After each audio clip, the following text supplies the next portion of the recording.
સુરતમાં રાજ્યનો સૌપ્રથમ બહુહેતુક CCTV traffic police control room કાર્યરત। Story report by Haresh Rajput, Surat. આજે સુરત પોલીસ કમિશનર કચેરી ખાતે ટ્રાફિક સીસીટીવી કંટ્રોલ રૂમના ઉદ્ઘાટન માનનીય ગૃહ રાજમંત્રી શ્રી હર્ષભાઈ સંઘવી સાહેબના હસ્તે કરવામાં આવેલા અને એના ખાસ કરીને એક અલાયદા કંટ્રોલ રૂમ બનાવવામાં આવેલા છે। જો શહેર આપણા 90 લાખને વસ્તી ધરાવતા શહેર છે, અહીંયા સૌથી વધારે ચેલેન્જેબલ હોય છે ટ્રાફિકની વ્યવસ્થા સારી રીતે રહે એના માટે। તો ટ્રાફિકની વ્યવસ્થા જોવા માટે તમામ જંકશન્સ જેટલા છે, અત્યારે અહીંયા 800 જેટલા કેમેરાઓના સુપરવિઝન ટ્રાફિક માટે થઈ રહ્યા છે અને આવનાર દિવસોમાં ઓર કેમેરામાં ઉમેરા કરવામાં આવશે। અને મુખ્ય પર્પસ એના એવું છે કે ક્યાં ક્યાં કોઈ ટ્રાફિક જામની વ્યવસ્થા આવી રહ્યા છે, કहीं ક્યાં ક્યાં લોકો જો રોંગ સાઈડ આવી રહ્યા છે, રેડ લાઇટના વાયલેશન કરી રહ્યા છે, જેથી લોકોની જિંદગી જોખમાય।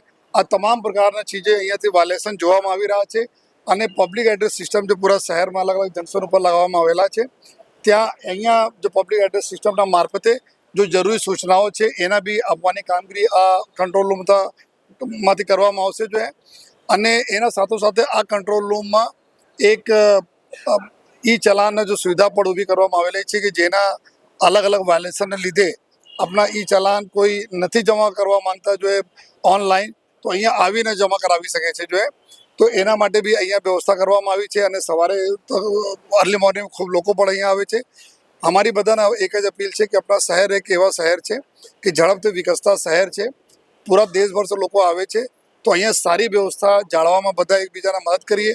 અમે ઈચ્છીએ છીએ કોઈને અહીંયા ટ્રાફિક ચલાનના જો પૈસા જમા કરવા માટે નહીં આવવા પડે, તો એવા જે લોકો અપીલ કરીએ છીએ કે કોઈ પણ સંજોગોમાં ઓવર સ્પીડિંગ કરવાના, રેડ લાઇટ તોડવાના અથવા જો રોંગ સાઇડ્સ આવવાના નહીં કરે જોઈએ। અને આવનાર સમયમાં જો અહીંયાથી અમારા સતત જેટલા 21 જેટલા પોલીસના જવાનો અમારા ખાસ કરીને જો અમારી મહિલા પોલીસ છે, આ લોકો સતત 24 કલાકના શિફ્ટમાં 21-21ના એક શિફ્ટ રહેશે। આમાં આ લોકો અહીંયાથી જો પૂરા શહેરના ટ્રાફિક વ્યવસ્થા જાળવશે। સાહેબ, ખાસ કરીને વાત કરીએ તો હજી બી બીઆરટીએસના પતરા કેટલી જગ્યા પર મૂકી રાખવામાં, જેના લીધે કલાકો ટ્રાફિક જામ થાય છે।